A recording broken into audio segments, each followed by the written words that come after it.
Le papé, il se tenait assis tout au bout de la table, et nous impatientait souvent par sa lenteur. On le voyait si vieux, si courbé, pitoyable, que l'amour peu à peu cédait à la rancœur.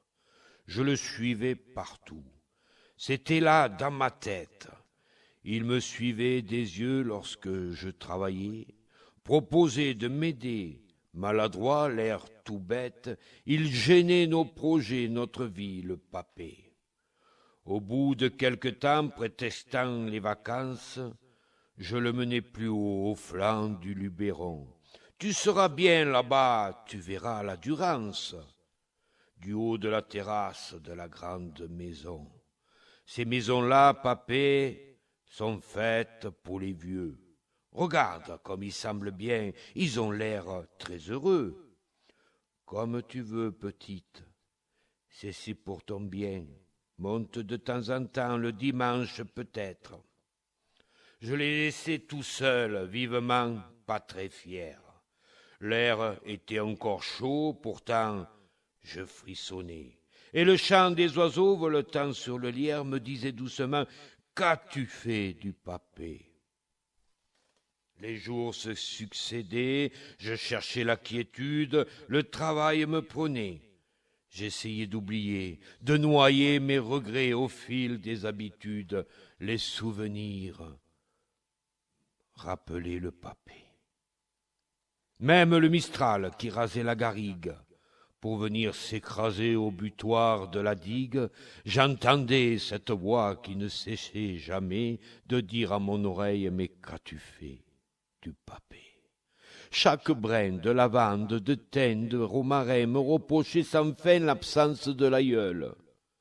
Le murmure des sources, dans le petit matin, chantait sur mon cœur lourd des cantiques de deuil. Le remords lentement s'installait dans ma vie. Je revenais m'asseoir où il était assis, sur le banc du vieux bois, près du puits sous le chêne, et je laissais errer mes pensées sur la plaine. Alors je l'ai revu avant, lorsqu'il marchait, jusqu'au seuil de l'école, pour venir me chercher.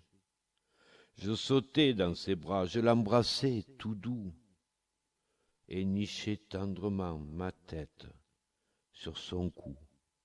Il me portait un peu, puis ma main dans sa main, il ajustait son pas pour bien suivre le mien.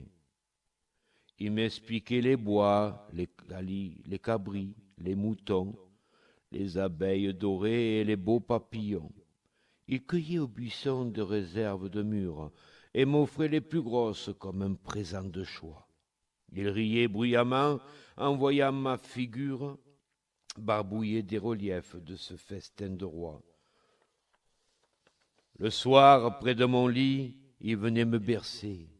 Les chansons provençales à histoire de berger. Je m'endormais, heureux de sa chaude présence, plein de rêveries, d'amour et de confiance. Au long des souvenirs de mon cœur plein de pitié, à trouver le repos, j'ai repris le sentier. Pour revenir tout droit à la grande maison, retrouver le papé, lui demander pardon. J'ai pris tout simplement sa main sans rien lui dire. Une larme brillait au milieu du sourire.